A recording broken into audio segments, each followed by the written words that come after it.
Hi everyone, this is Greg from Greg to Whisky Guide, back with a few series of reviews, hoping I will make it despite some difficult condition to live and to taste home, I have to say, with some domestic problems you don't want to hear about, but also my, you can't see it really, my table is super extra busy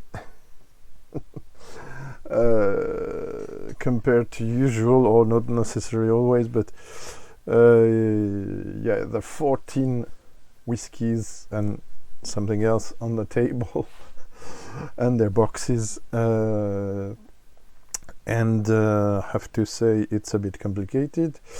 So when I wanted to do a video about another distillery that's very close to my heart. This one is too, mind you. If I'm not mistaken, it might surprise some of you, but BOWMORE is one of my 10 favorite distilleries. Yes, despite everything that some could say.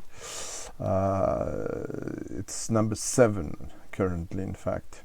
I made a list of my top 100 distilleries that's on my website. I might do someday, it can be a good idea, I didn't thought of that. Do a top 10 video, why not? Just thinking of it now, in the heat of the moment. So yeah, I classified the, on a worldwide basis, mind you, my top 100 favorite distilleries. Honestly, I changed this several times, and I thought the top 30 makes some sense, or say top 50 maybe, but rather top 30, and then you could switch the most of the distilleries one with another, and there's also the question of the closed distilleries that causes a problem for evaluating it. Also, this is a classification that comprises the value of the whiskies I have tried compared to the number of the whiskies I have tried. If that makes sense for you in terms of consistency, interest, taste, satisfaction, etc. So that's why BOWMORE is in top 10 and in 7th position, because also I tasted 63 expressions so far. So that also makes sense. And then I see I forgot something, so bear with me. Okay, I'm sorry. Yeah, very difficult video because I have a lot to say about BOWMORE and I cannot even say it in an hour. And also because there are things about past bottlings, limited releases, and others about current bottlings. So what I'm gonna do is I'm gonna try to summarize my experience of BOWMORE and give it some to you, making it into 3 parts. That first one might be the longest one because I have to introduce the distillery quickly, even if I said a lot on my website about them. So I will give you the main things to know, and then later on, if you want to have more information, please hand over to my website. Again, it's a mothballed website, I may say. I cannot work on it. Add content, I mean, I'm limited and I have to change the host, etc., and work on it, and I need help, and I cannot work on it at the moment by myself, doing videos mostly and then supporting them, and sometimes alternative content in social media, Instagram mainly now. You have all the links below in the description. So what I'm gonna do is I'm gonna divide my BOWMORE overview or rundown or survey, the BOWMOREs of my collection, and some quotes about the ones I tried, and I want to speak about you. So 63 tastings, 14 bottles in my collections. So it's quite a good ratio, if I may say, especially while some are way too expensive to get now. You will find in my let's get rid of that, if I may say. About the best Bowmores I tried, you will find some quoted in a lot quoted in my website, but one especially, two probably, I don't remember now, quoted in my 15 exceptional videos, 15 exceptional whiskies you have to try before you die, something like that. Based on the idea of Ian Buxton, the famous whiskey writer, and the transposition of that on my website. And let's say two of the most famous I've tried are the black Bowmore and the white Bowmore. There's also gold Bowmore. For those who don't know, those legendary bottlings now at crazy prices with 5 digits. 4 to 5 digits.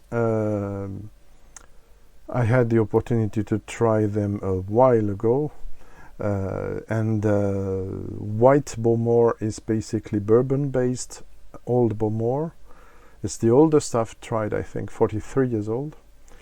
Absolutely super delicate, wonderful, great, almost nothing, something completely evanescent. And once you swallowed it, you have everything that's coming back, and this is a magical experience I had the opportunity to do.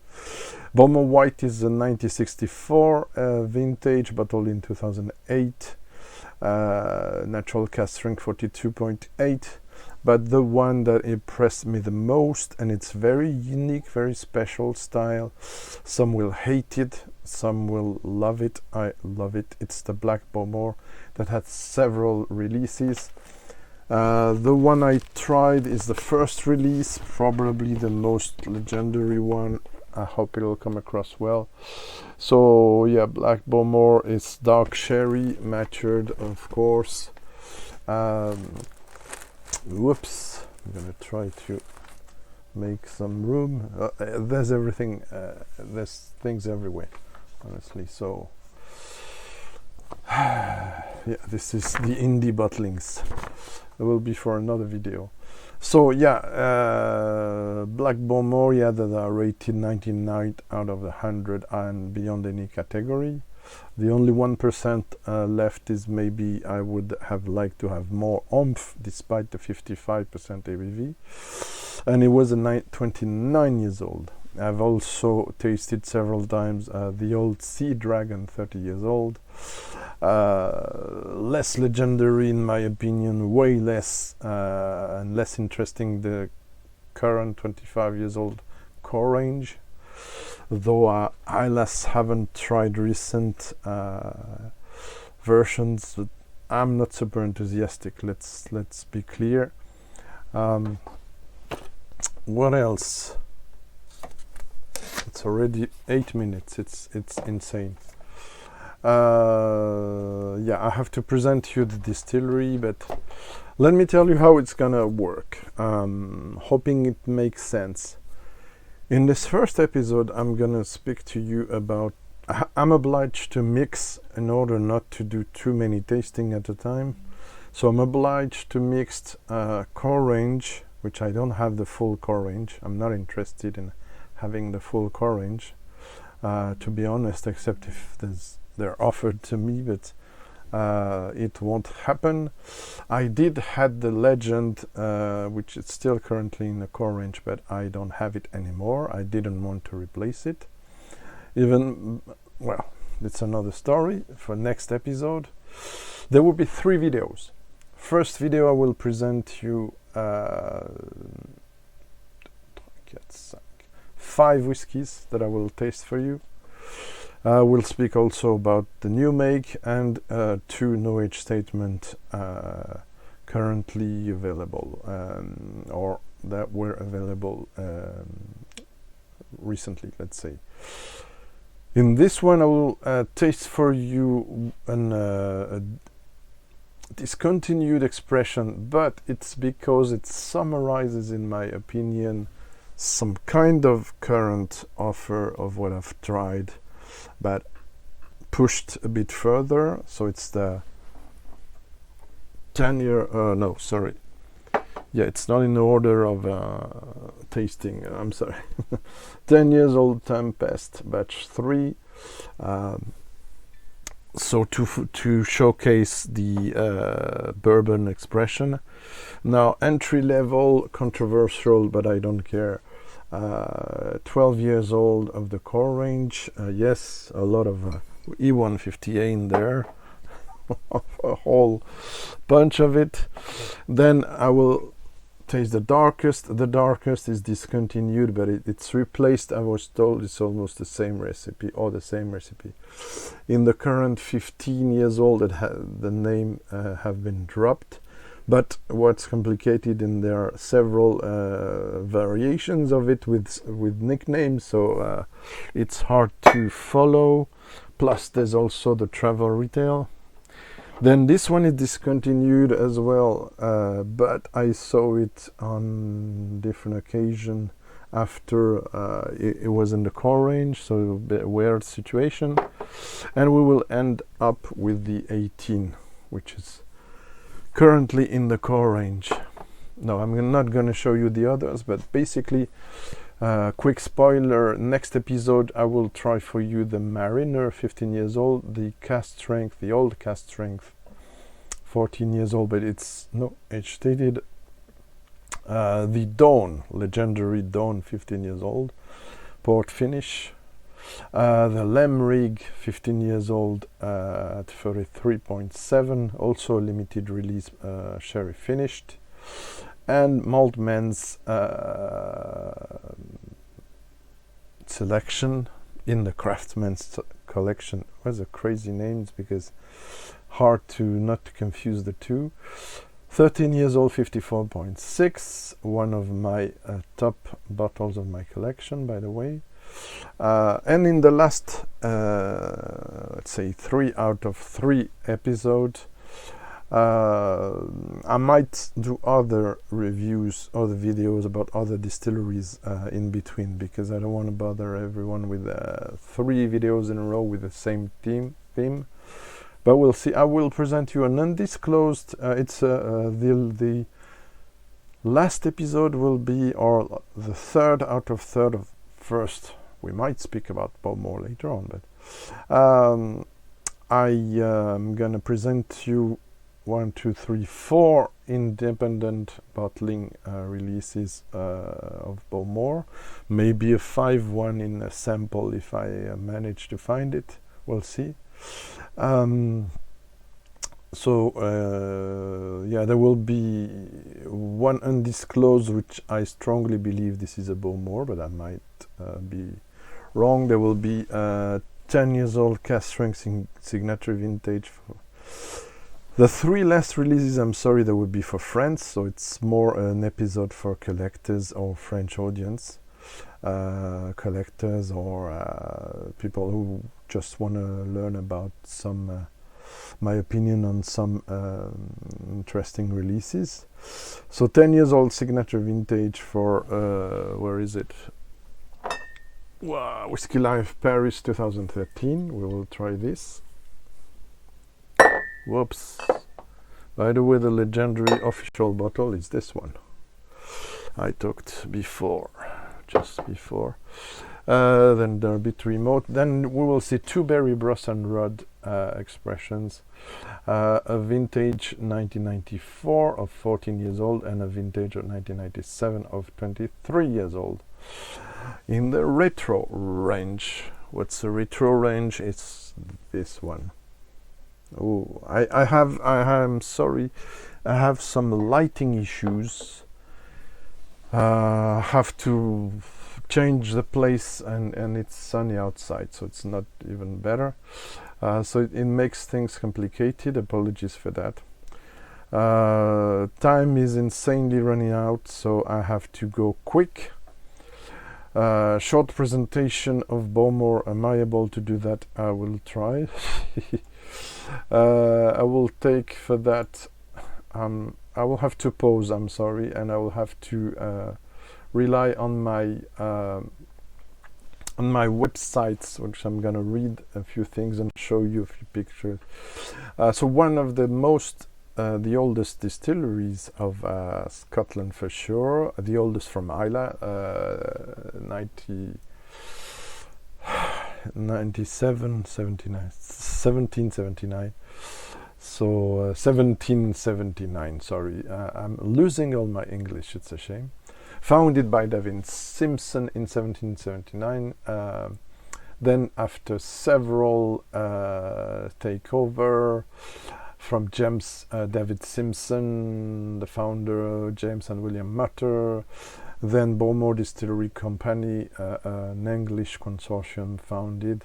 Then after a lot of owners changing, it enters in 1987 into the Morrison Bowmore. Morrison Bowmore has become now an indie bottler, by the way. And in 1994, while they had some share in it, it becomes the complete ownership from Suntory, the Japanese giant, which is now, which has been after that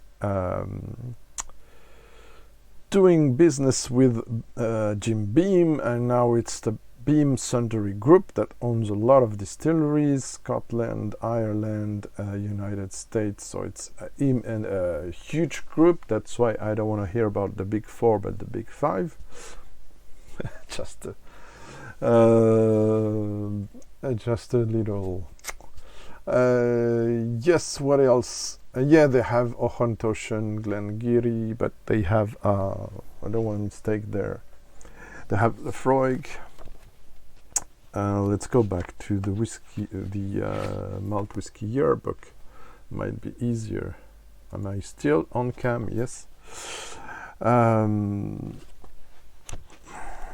Just a second. Why do I don't have something ready all the time with a super editing, with a super... there are people who are good for that. I am not, apparently. Shall I pause to find it? Yes, I'm sorry. 1 second. Okay, apologies, folks. Beam Suntory now owns Ardmore, Auchentoshan, Bowmore, Glengarry, and Lefroy. For the Scottish distilleries, we're going to stick to that because too much time lost. Production capacity is now over 2,000 liters, 2,150. They, according to Malt Whisky Yearbook, the latest one. They also state that, with the exception of Kulila, it's still a small or medium-sized capacity distillery.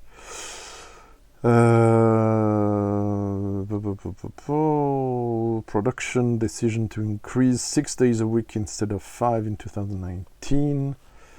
Full capacity 7 days a week since 2020. Equipment 8-ton stainless steel semi-low mash tun. I have to explain that at some point. Another video. With a copper lid, which was previously in use at Jura. There's also 2 hot water tanks made of copper to feed the mash tun, 6 washbacks of Oregon pine, washback.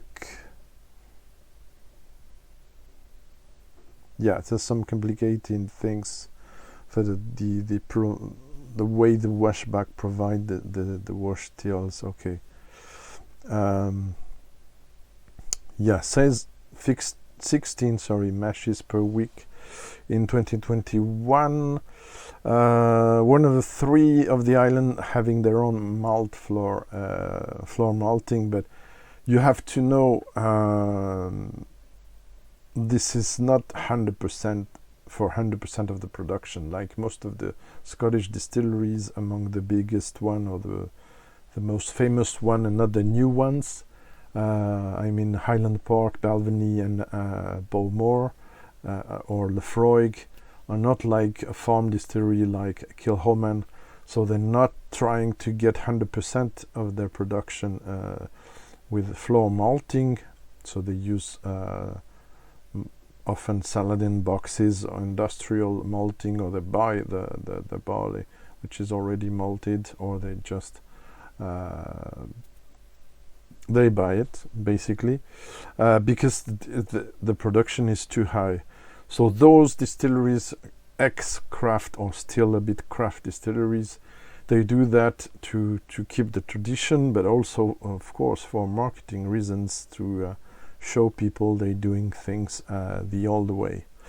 ppm wise, I mean parts per million of phenols, but the phenols that are concerned with smoke and peat, so not all the phenols, like I already explained in another video, are of 25 to 30 ppm, and on my own information, the ending result, except for some heavily peated BOWMOREs, I mean when they give you the ppm, it's the trick, for instance with Octomore, said it before, they give you ppm once the barley is malted and smoked, peated prior to the distillation. But what they don't give you 99% of the time is the ppm level once it is matured and it's distilled, when it's mature and in your bottle. So there's a loss, there's always a loss. So this has been estimated, the final rate to 8 to 10 ppm only. Can you believe that? I shall do an episode only for that, but for instance, for those who wonder, 25 to 30 is low to medium peat level. For instance, you have an arc, except when it's stated heavily peated. Ben Riach, Ardmore, Talisker, Ben Romach, yes, I think it's Ben Romach, and Highland Park in this 14 to not Ben Romach, 14 to 25, something like that, ppm for all distilleries are quoted. Then you go to 35 for Kulila. Again, it's a number before maturation, distillation and maturation. 45, so it makes 25 at the end. For Lefroy, 20 to 40, even sometimes 50 for Kilchoman, 30-35 for Lagavulin, which makes 16 to 18. Port Ellen 30-35. What's this? Ardbeg. No, there's Port Charlotte at 40 before. Yeah, Buna, it's between, what is this? This 10, something like 3 to 10. Yeah, it's the unpeated. Or said unpeated 3-4, 2-3-4, like the Bruichladdich unpeated doesn't go much beyond 5 ppm, and Buna, except when it's heavily peated, can go up to 35, otherwise higher, of course. I shouldn't have done this parenthesis. Ardbeg 50 to 55. The Supernova is higher, but it's only 26 at the end of the process. And I already spoke about Octomore, and so basically there you have it. The stills, there are onion-shaped stills of BOWMORE, which makes some something like that. Here's the distillery, and here are the stills. So quite, and the line arm is ascending.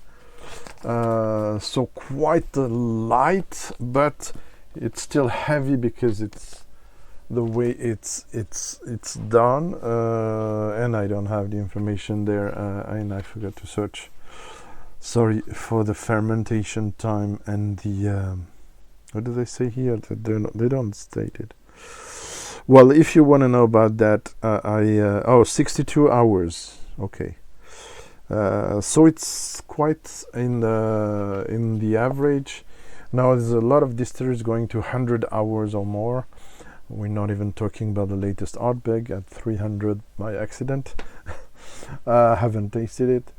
But to go back to Bowmore, what else can I say of my previous historical... no, where do I go there? I wanted to go there. Okay, my website.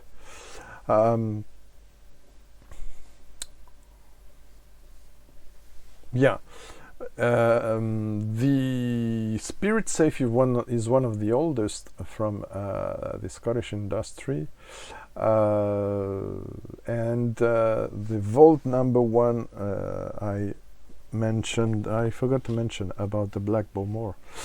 The oldest and the most precious casks are located in the Vault number 1, in the warehouse number 1, which is nicknamed the Vaults. Here's the core range, and yeah, there's some. I don't know if you're gonna see that. Yeah, current core range. Also, there's something on my website I translated for English, so it's gonna be complicated to retranslate. It's one of the first distillery to use to transform the waste in gas methane in a special gas. They have digesters, so it's a pretty green distillery now. That's what I wanted to say. And again, I'm gonna mistake on several things. Shall I cancel this video? Maybe. Okay, the new make. Whoops. This is not the original content, I have to tell you. I'm clinging it 63.555. It's a normal. It should be transparent like this. It's just what I wanted to show you. Whiskey is transparent before it's aged in casks. You knew that, I know. I tasted it, so it's not the real one, but I tasted it. I have several new makes, by the way. I should do that for rundowns in the future, but I have only 4 or 5 left of the Scottish industry, so it's difficult for me when I don't do the topics, specific topics. I have a Glenrothes in my memory. I have an Aran, an Edredour. What else? It's all I remember now. The knowledge statement, legend and small batch reserve. I had once the small batch reserve, which is bourbon cask matured, 40%, chill fill, 99% of what's on the table.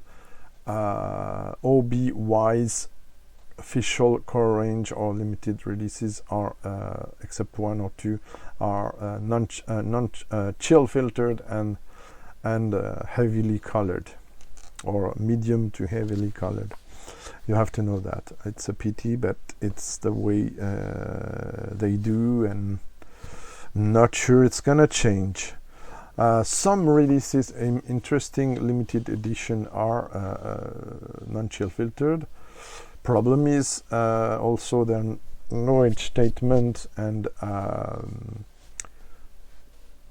mixing several vintages, several ages. It can be interesting, but the prices are quite high. That's why I didn't bought. Some of have been recently quoted, like the Sea Atlantic Salt number 1 Vault, for instance, which is nice. I tried it, but I didn't jump on a bottle so far. So let's try. We're gonna start by something, and I apologize. No, we're gonna start. I don't apologize. Then with standard core range. So Legend for me is too young. It's too feisty and also a bit cardboardy, as well as the what's the name of the French channel of shops, Nicolas Maclellan's. The Islay Maclellan's, I don't know what happened, I have to give back the bottle and get my money back, because it was a very bad batch with 90% of cardboard taste in it, so I really hated it. Young Bowmore usually are not necessarily, when I say young, it's under 6 years old, not necessarily the best ones in my experience. But it's also true, I haven't tried enough very young Bowmores from the indie bottling territory. The indie bottling I tried, and even the ones I have, they're in the teenage or more, or very old, so I cannot really speak about very young Bowmores. I mean, under say 5-6 years old. The Legend has casks, I was told, from 5 years old to 8, but it's mainly 5-6 years old, very young. I know by experience, for instance, that Bunnahabhain has fantastic, except especially in the Moiner or Stoicha or heavily peated way of doing it, usually exceptional cask quality for 5 years old. So if you want to try very young Islay, except of course Kulila, which is fantastic, try maybe some Buna. What I am doing there. Heavily colored. This looks like that. It should, in my opinion, look more like that. Or even, well, it's funny to see that this one is younger and it's clearer despite it is still colored, but it should be like Muscadet wine, in my opinion, but regarding the age. Yeah, this one is mainly, by the way, bourbon American oak cask matured, while there's still a bit of sherry in it. Oloroso Sherry. Let's see if I still have my ability. What I'm doing? Oh yeah. So in the glass, this is how it looks. If I do this, this has no interest because it's colored. Now what has some interest is the legs. You cannot see them, and I'm gonna drop my bottle. This is the most terrible review I've probably done. They're still sticking to the glass despite they are chill filtered, etc. So this is only the sign of age. It's 40% ABV, while some travel retail or US market maybe can be at 43, which is more interesting. Again, I'm gonna play the old guy card, but the 12 years old dumpy bottle from the late 80s or early 80s. This is completely another league. This is top quality, but so this is a reminiscent. This is global produced. Again, several millions of bottles per year. Dozens, hundreds, who knows. So you cannot have the same quality.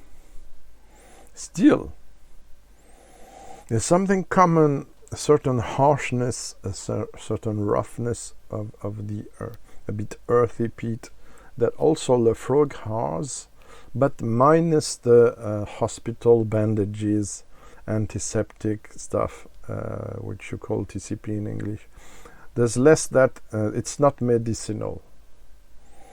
It's ashy. It's smoky. but it's not medicinal compared to Lefroy behind me. It doesn't have the leathery thing like the Lagavulin, and it doesn't have the almost chlorophyll thing that the Kulila has, and the minerality. What is interesting there is this something more green vegetal, so a forest moss, so and also the maritime aspect is very strong in Bowmore usually, even if it's often toned down by the E150A and the chill filtration. But it's a complex malt. Bowmore is a complex malt. Some reduce it to just exuberant floral and also insulting French people. I'm sorry, doing this. I'm not gonna speak about FWP. No, I don't want to hear about that. By the way, some floral notes are really characteristic of the, I forgot to say, where is it?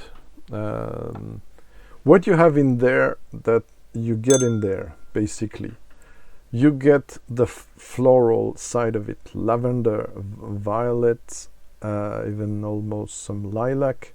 So the perfumey side when you're pejorative, but the fragrant and heady flowers when you're just describing. I'm sorry. What you have else in the new make, you have of course the young, very not matured elements you have in almost every new make.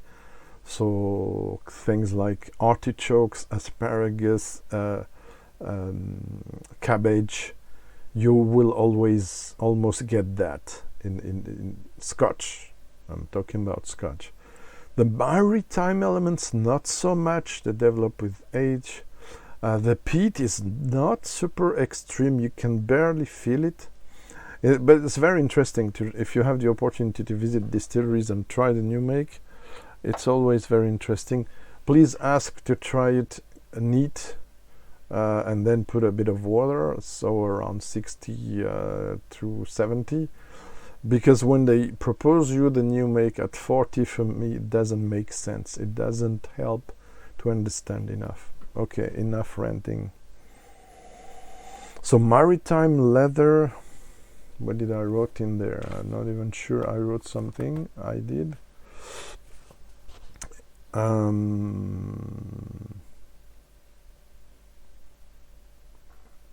Yeah, you can feel it's diluted.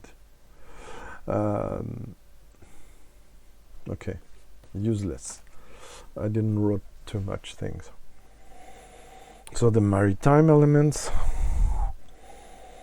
some seaweed, some salt, some sea spray, of course.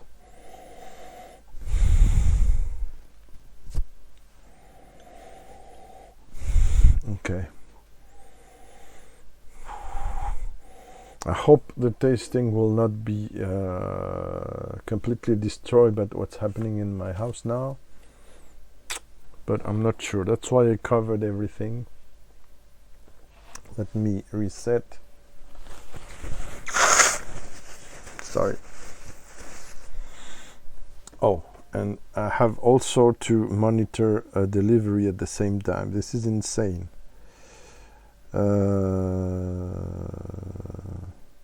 Oh, weird. Okay, delivery is delayed. It's not whiskey, unfortunately.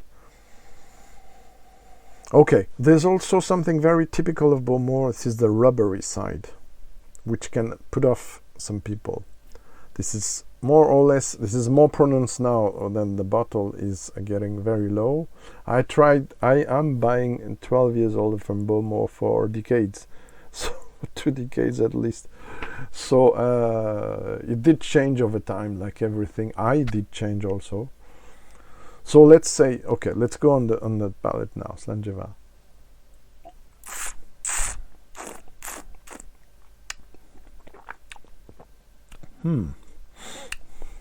I'm sorry, I like this. I know it will unset people, but it still has some characteristic of Bowmore. I'm sorry, typical. So the flowery side, the almost green to sour, a bit sour, not really, bitter. From greenness to bitterness, herbal, some botanicals,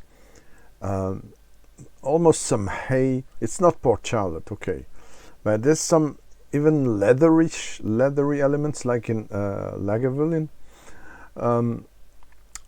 and the heather almost element that it's close sometimes to Highland Park, but Highland Park is way less, let's say, green and farmy almost than those Islas. The most one might be the Port Charlotte, in my opinion, on the Isla. The most heavy, farmy.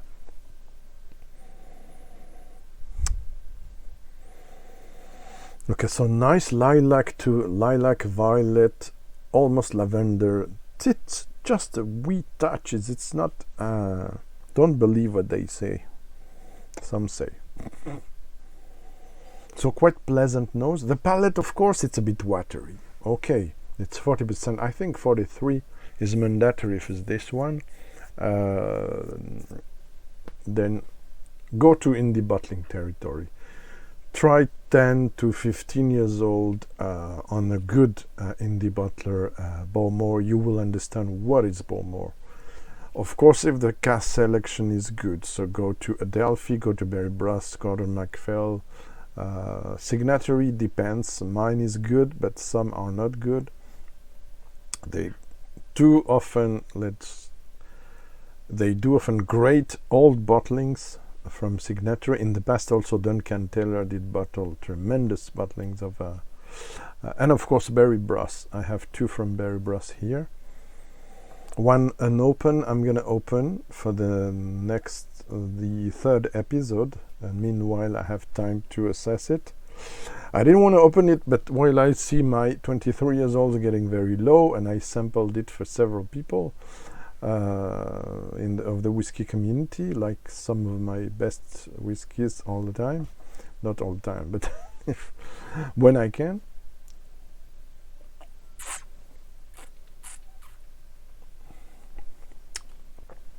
Okay, let's put some water in it. By the way, the 12, this one, I forgot to mention, my 12 years old bottle is from 2011. It was a Christmas packaging with a free jug, mini jug, which is very cute and very practical. Let me give you some tip. This is my dropper. Put some nice mineral or demineralize if you can, but mineral, but with a neutral, almost neutral taste. Put that here. Put some of this water there, and use this when you have people to have a cool and quite decent quantity amount of water to open up your whiskey. So really nice. I have one that's black also, one offered in a stand someday. I have also a nice metallic plate I cannot show you at the moment. I have also a set a presentation, it's a gift from a friend, wood. You will see it in the thumbnail maybe of this episode, or in social media. I will put some pictures with that fancy thing. The metal plate is in my bathroom. I'm sorry, it's on the wall. I cannot put it off. But it's a nice one. So I like some merch when it's showcasing the beauty of the distillery. For instance, one of my favorite, box from the 12 years old expression, I kept it, is this one. Look at this. If it's playing the black and white card, but look at this. This is gorgeous. It's also, I will come to this in the next episode, but on the legendary, you will sit on the legendary canisters they made. Those, for instance, I think are nice. We're gonna try that 70s on the list for today. There was a time also there were like this sample, but it's not the same. They were silk screening the bottles before they do that. So late 1990s, and well, even before, I think. Okay, so with the water. I don't know if I'm gonna be able to do all this.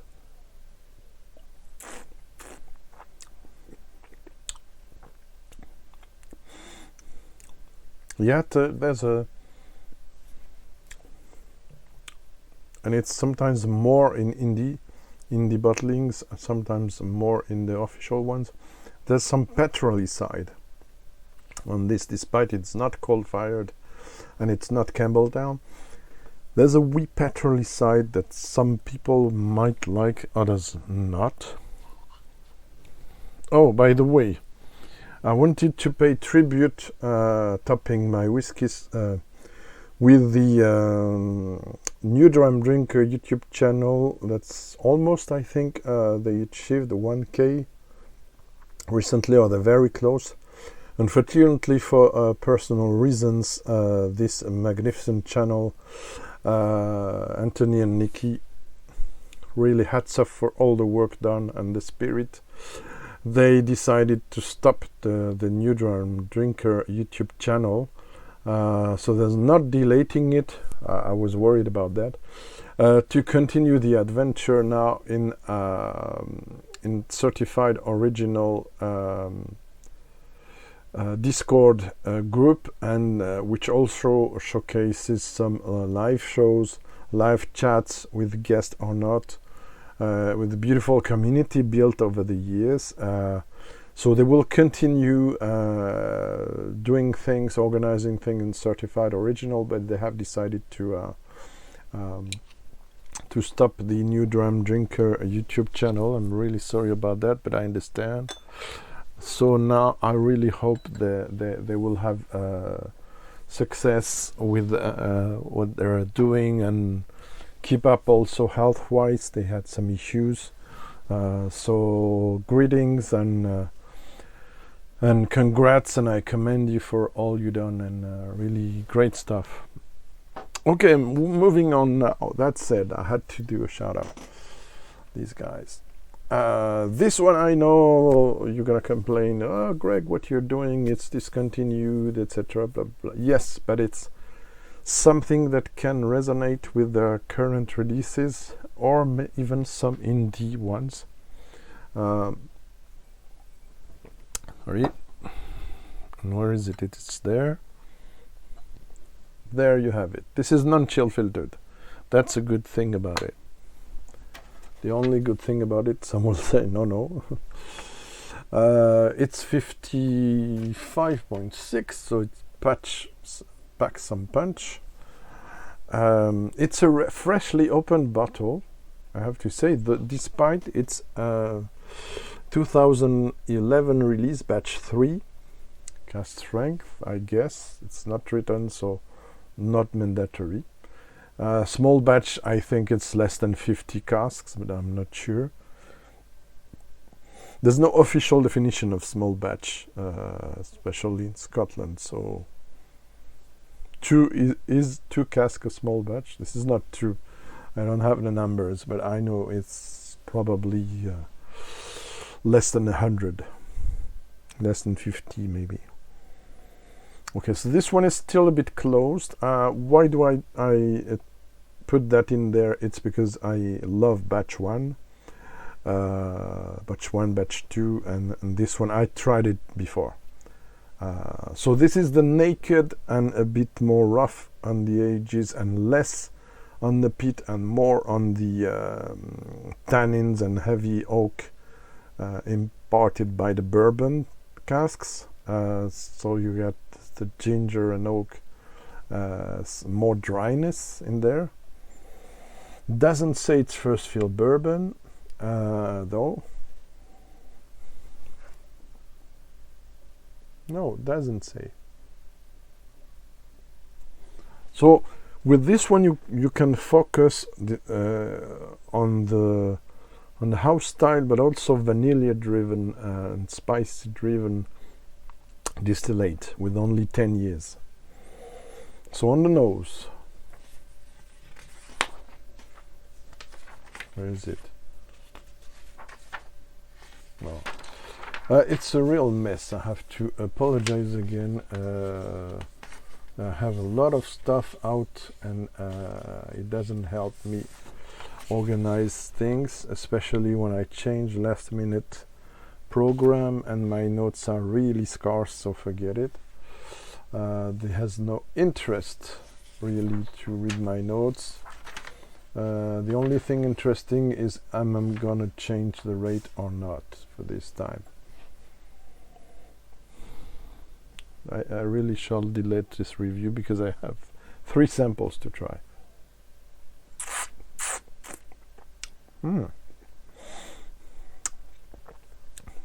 What's masked on the nose, which is still a bit too closed. I think I have to wait there. I'm sorry, but I wanted to give you some feedback. I tried it before, so I know its potential. That's why I can tell you I'm starting to see things that I've tried before in those 3 first batches that I'm sure will come at some point. It's creamy vanilla. For now it's still a bit dry, a bit tight, but I will find creamy vanilla, some citrus fruit. I got a bit of them. So not too much that maritime style, but a bit of fragrant floral notes.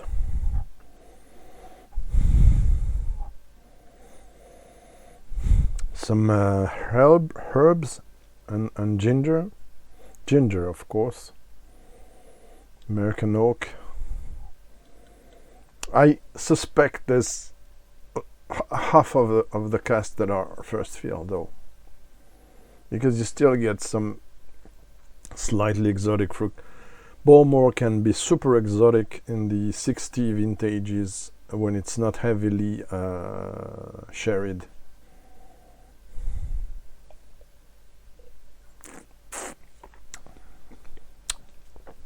Bowmore and Lefroy.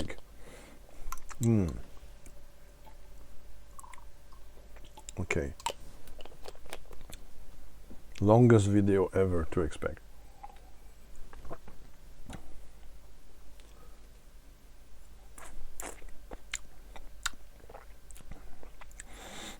It's opening nicely, but very tangy spice, quite aggressive coming on. Fortunately, well, it's a problem with water and bourbon cask. It will enhance spices. Sometimes it will enhance vanilla creaminess. There it struggles to show its other qualities. Still a nice one. Let me pause to see if I'm going to change my scoring a second. Okay, so I give this an 87. I think it's still worth. And yeah, so the number 1 volts, sea, Atlantic, etc. Is very nice. It's a better option than this, I think, but the problem is the price, that over 120 euros there. This was way less expensive, I think, if I can go. Of course it would 2012 51 euros. Okay, d'accord, it's all maybe 70 later on, but to pay the double price for that, no. Okay, let's go now for the ancestor of the current, but recent, so ancestor of the recent 15 years old. This one is the darkest from 2015. It's only it's focusing the packaging, etc. focuses, and also the heavy E158 caramel added, focusing on the sherry, but it's only 3 years of finish after 12 years of ex-bourbon American oak cask. This is a reference that heavily criticized, but I like a lot over the years. Where's the... comes with a box like this, so everything, the red, everything enhances that sherry idea, making you think it's a full sherry, even if it's mentioned finished, but it's not.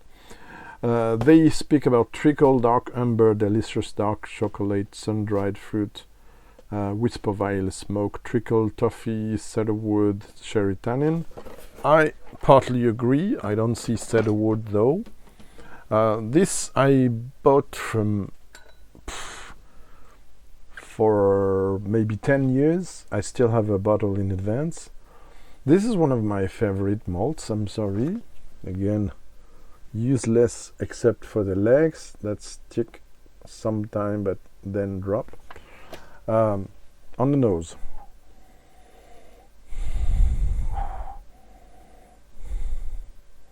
One of the most balanced Bowmore. One of the less maritime, and one of the closer to Speyside, but on the dark fruit side. Delicately smoky, one of the best balanced official Bowmore as well. On the palate now.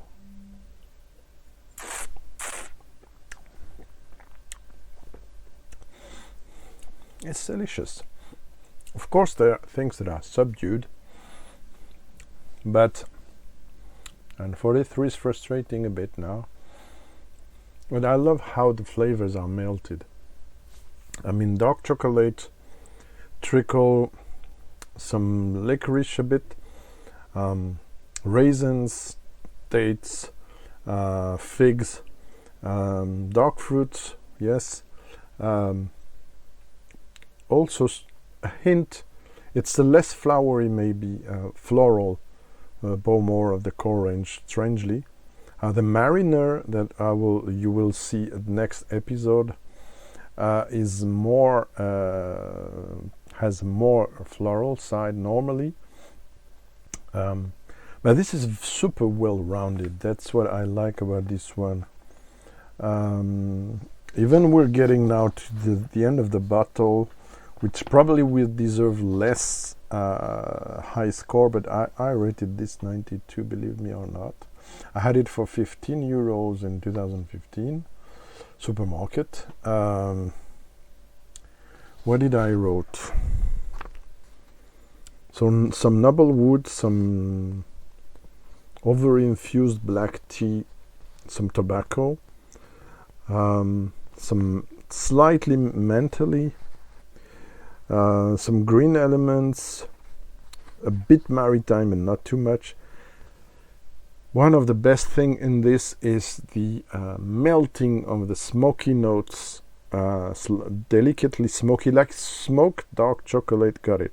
Smoked dark chocolate with a hint of violet as well.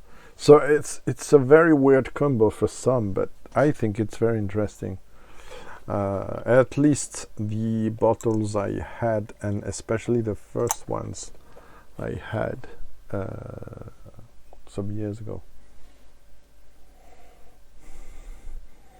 The nose with a few drops really showcases every single quality of Bowmore, which is the nobleness of the elegance also of the mix of the flowers, some tea elements, dark chocolate, raisins, and rich sherry.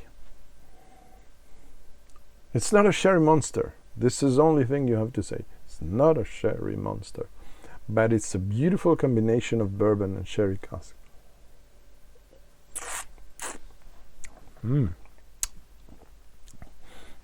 It's sweet, it's soft, it's not very high on alcohol, but I think it's lovely. Okay, that's it for this one. let's go now the two last. This is not the best 17 years old I had from the distillery. I'm really sorry about that. I tried one that I rate very, very high. Probably don't have the time to check now, but there's one I rated super high, 95, but it was a 2006 probably expression, which this one is not.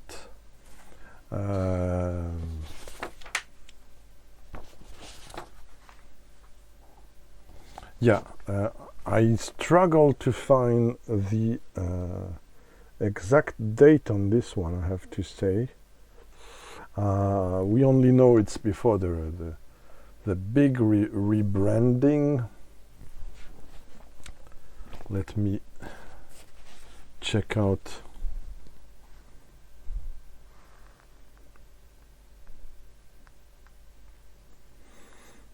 Doesn't really say. It's a pity.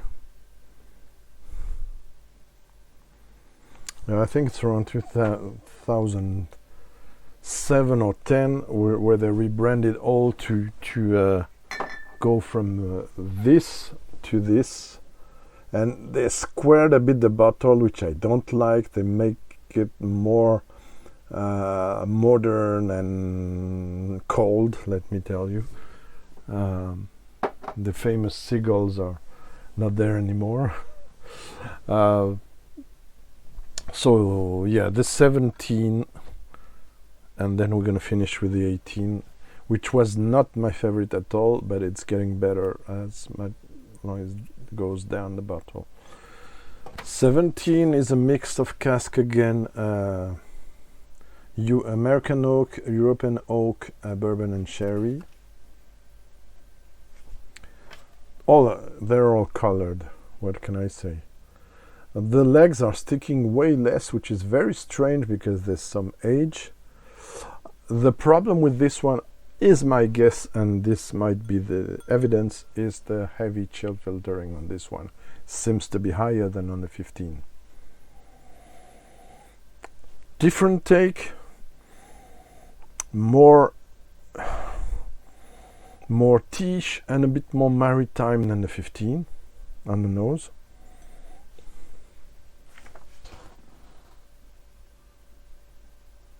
Yeah, I wrote new style of Bowmore, which is pejorative a bit, but it's a bit green as well, with some different leaves, tobacco leaves, but also some green leaves of different kinds, but some botanicals as well.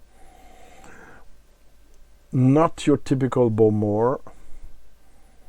Okay, I might go quicker on this one then.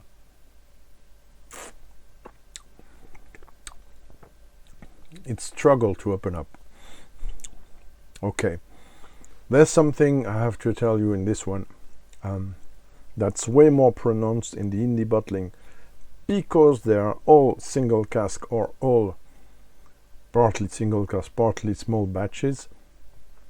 They showcase more the distillery house style, in my opinion, than the official core range or even some limited expression. At some extent, exceptions, because one of the most beautiful thing in Bowmore, okay, it's a floral side, but it's also the star anise side, which doesn't showcase enough in the ones we tried, and starts a bit in there. Oh, okay, but this one needs time, and I'm afraid it's not the best batch. I'm sure even it's not the best batch of the 17. If you come across a decently priced, less than 100, of course, euros, and if it's not the same color exactly, I had one that was way lighter. If you find a 17 that's lighter than this will probably be way more beautiful than this one. Okay, let's open it up maybe a bit more than the previous one to see if we manage to wake up some notes. It needs them.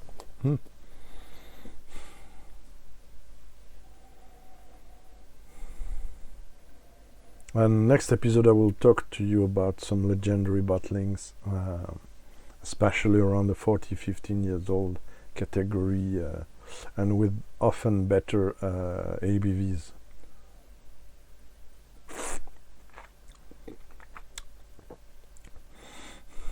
You see, it starts only now. It's at this level. I opened it last year. It only starts now to get interesting, but I'm afraid it will need more. This one is way overworked in terms of this is what I feel: chill filtering, heavy chill filtering, and heavy caramel adding.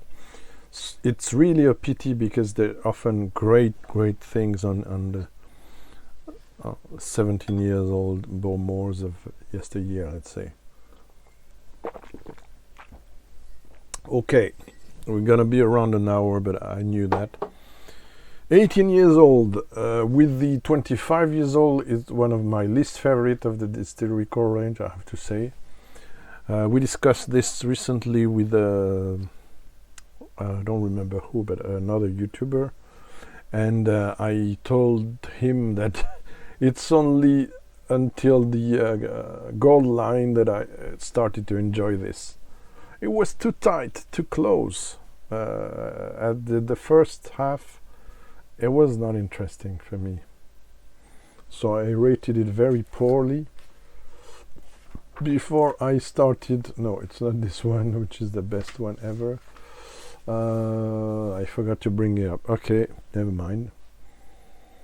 Let's go blind of notes then, or maybe on my so first time I use my data bank of almost 40,000 notes now. 85, okay. 85 is the first release, the 2010 I tried. This one again, it's impossible to find any date except the date I bought it, which was before 2007, right? Let me check it. 2007, 8, something like that. I had a bargain on this one, otherwise I will not had bought it. It was around 80 euros and I had it with a discount at around 53 euros, which was fantastic, to be honest. This one on the one I tried first, I note complex notes with something more oaky than usual, a bit spirity at the beginning, quite dense, spicy and tannic, with a heavy note of burnt caramel. See, so but it started to be more interesting over time. Well, let's say the palate, and I will explain more.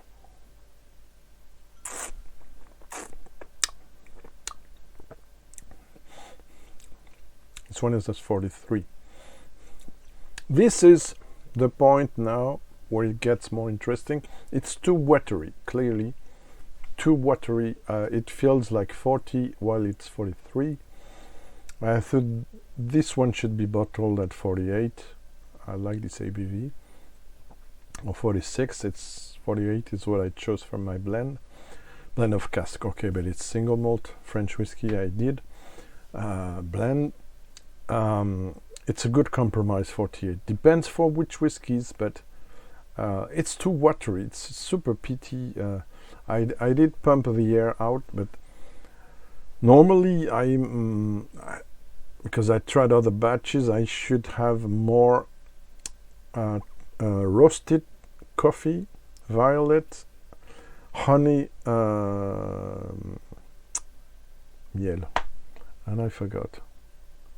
Miel de bruyère, heather honey, hard caramel, partly natural, partly not, dark chocolate a lot, black currant, varied forest, tiny dark fruits. There's something syrupy, there's something tannic, something oaky, peppery, almost burning. That's now is off, fortunately. I found it better. I'm reading my notes, I'm sorry. I found it better with a few drops of water. Inferior to the old 17 years old, but better than the current I have. Okay, that's it for my notes.